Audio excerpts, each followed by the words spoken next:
আসসালামু আলাইকুম। বাংলাদেশ বেতার, রাজশাহী। স্থানীয় সংবাদ পড়ছি, খন্দকার আনোয়ারুল ইসলাম। রাজধানীর উত্তরায় বিমান বিধ্বস্তে উদ্ধার তৎপরতা পরিচালনাকালে অনভিপ্রেত ঘটনা তদন্তে দোষী প্রমাণিত হলে সংশ্লিষ্টদের বিরুদ্ধে প্রয়োজনীয় প্রশাসনিক ব্যবস্থা গ্রহণ করা হবে। গতকাল আন্তঃবাহিনী জনসংযোগ পরিদপ্তরের এক বিজ্ঞপ্তিতে জানানো হয়, বাংলাদেশ সেনাবাহিনী ঘটনার গুরুত্ব বিবেচনায় নিয়ে তদন্ত কার্যক্রম শুরু করেছে। তদন্তে দোষী প্রমাণিত সংশ্লিষ্টদের বিরুদ্ধে প্রয়োজনীয় প্রশাসনিক ব্যবস্থা গ্রহণ করা হবে।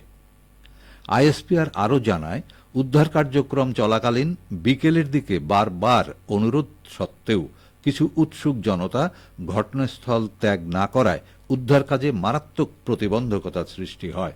ফলে একদল উৎসুক জনতার সঙ্গে দায়িত্বপ্রাপ্ত সেনা সদস্য ও স্বেচ্ছাসেবকদের মধ্যে ভুল বোঝাবুঝি ও বাদানুবাদের সৃষ্টি হয়, যা এক পর্যায়ে একটি অনভিপ্রেত ঘটনার অবতারণা করে। গত ২১শে জুলাই দুপুর আনুমানিক ১:১৮ রাজধানীর উত্তরা দিয়াবাড়ি এলাকায় মাইলস্টোন স্কুল অ্যান্ড কলেজে বাংলাদেশ বিমান বাহিনীর একটি প্রশিক্ষণ যুদ্ধবিমান বিধ্বস্ত হয়।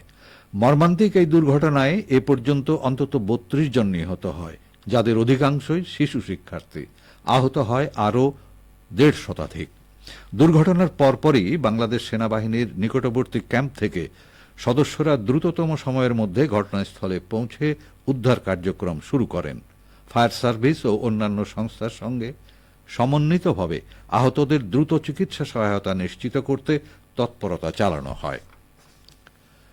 ২০২৪-এর গণ আন্দোলনে নৃশংসভাবে হত্যা করা হয় নওগাঁর বায়েজিদ বোস্তামীকে। গুলি করে হত্যার পর আগুনে পোড়ানো হয় মরদেহ। এ নিয়ে এখন শুনুন একটি বিশেষ প্রতিবেদন।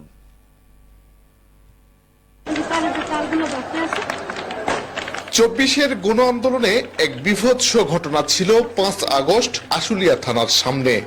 ফ্যাসিবাদ বিরোধী নিরস্ত্র ছাত্র জনতার উপর গুলি চালিয়ে হত্যার পর ৬ জনের মরদেহ আগুনে পোড়ানো হয়।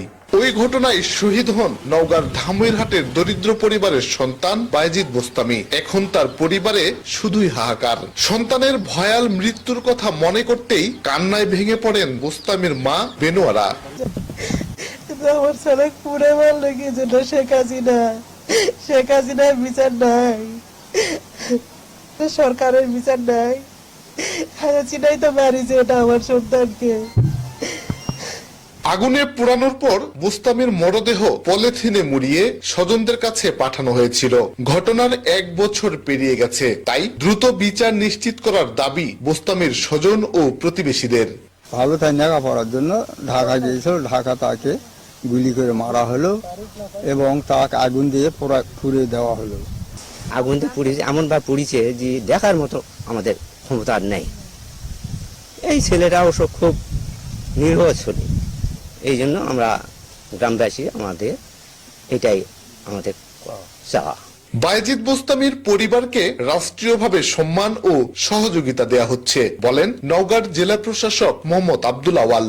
পরিবারের বিভিন্ন অসচ্ছল অবস্থা, তাদেরকে আমরা সাহায্য সহযোগিতা করেছি এবং এই জুলাই মাস ব্যাপী তাদের যে আত্মার মাগফিরাত কামনা করার জন্য আমাদের সকল মসজিদ মন্দির গির্জায় আমরা সরকারিভাবে পত্র দিয়েছি। ২০২৪-এর গণ আন্দোলন ছিল বৈষম্য আর ফ্যাসিবাদের বিরুদ্ধে। সেই উদ্দেশ্য বাস্তবায়ন হোক প্রত্যাশা শহীদ বোস্তামীর পরিবার ও স্বজনদের। শফিক ছোটন, নওগাঁ জেলা সংবাদদাতা, বাংলাদেশ বেতার, রাজশাহী। এদিকে ছাত্র জনতার জুলাই অগাস্ট গণ অভ্যুত্থানে শহীদদের স্মরণে নাটোরে জুলাই শহীদ স্মৃতিস্তম্ভ নির্মাণ কাজ এগিয়ে যাচ্ছে। শহরের সরকারি গণগ্রন্থাগারের বিপরীতে নাটোর বগুড়া মহাসড়ক সংলগ্ন স্থানে স্থাপনাটি নির্মাণ করা হচ্ছে। ইতোমধ্যে মূল স্থাপনার বেস ঢালাই কাজ সম্পন্ন হয়েছে। ১৮ ফুট উচ্চতা এবং ৬ ফুট ব্যাসের স্টিলের মূল অবকাঠামোটিতে গণ অভ্যুত্থানের স্লোগান খোদাই করা থাকবে। কংক্রিটের বেদির উপরে স্টিলের আবরণে গণ অভ্যুত্থানে নিহত নাটোরের ৮ শহীদের নাম সন্নিবেশিত থাকবে। সংস্কৃতি বিষয়ক মন্ত্রণালয়ের উদ্যোগে জুলাই শহীদ স্মৃতিস্তম্ভটি নির্মাণ কাজ বাস্তবায়ন করছে গৃহায়ন ও গণপূর্ত মন্ত্রণালয়। রাজশাহীর তানোরে লটারির মাধ্যমে 2টি পৌরসভায় 12 জন ওএমএস ডিলার নিয়োগ সম্পন্ন করা হয়েছে। গতকাল তানোর উপজেলা পরিষদ সভাকক্ষে আবেদনকারীদের সামনে প্রকাশ্যে লটারির মাধ্যমে নিয়োগ সম্পূর্ণ করেন নিয়োগ কমিটির সভাপতি ও তানোর উপজেলা নির্বাহী কর্মকর্তা লিয়াকত সালমান। রাজশাহীতে এবার পাটের ভালো ফলনের সম্ভাবনা রয়েছে। পাট জাগ দেয়া ও আঁশ রোদে শুকানোর জন্য আবহাওয়া অনুকূলে থাকায় কৃষকরা খুশি। রাজশাহী জেলা কৃষি সম্প্রসারণ অধিদপ্তরের তথ্য মতে চলতি মৌসুমে জেলায় পাটের আবাদের লক্ষ্যমাত্রা ছিল 17,185 হেক্টর জমি। তবে লক্ষ্যমাত্রা ছাড়িয়ে 17,305 হেক্টর জমিতে পাটের আবাদ সম্পন্ন হয়েছে, যা গত কয়েক বছরের মধ্যে সর্বোচ্চ। কৃষি বিপণন অধিদপ্তরের মাঠ ও বাজার পরিদর্শক সুমন্ত জানান, জেলার বিভিন্ন হাটবাজারে মানভেদে বর্তমানে প্রতিমন পাট 3,000 থেকে 3,800 টাকায় বিক্রি হচ্ছে। এটি মৌসুমের শুরুর দাম। উন্নত মানের সাদা পাট বাজারে এলে দাম আরও বাড়বে। রাজশাহী কৃষি সম্প্রসারণ অধিদপ্তরের উপপরিচালক উম্মে সালমা জানান, চলতি মৌসুমে পাটের উৎপাদন লক্ষ্যমাত্রা ছাড়িয়ে গেছে এবং ফলনও খুব ভালো হয়েছে। সবশেষে আবহাওয়া। আজ দুপুর 12টায় রাজশাহীতে তাপমাত্রা ছিল 35.4 ডিগ্রি সেলসিয়াস। এ সময়ে বাতাসে আপেক্ষিক আর্দ্রতার পরিমাণ 62%। রাজশাহী ও পার্শ্ববর্তী এলাকায় আজ সূর্যাস্ত সন্ধে 6:54। সংবাদ শেষ হল। আমাদের পরবর্তী সংবাদ দুপুর 2:05।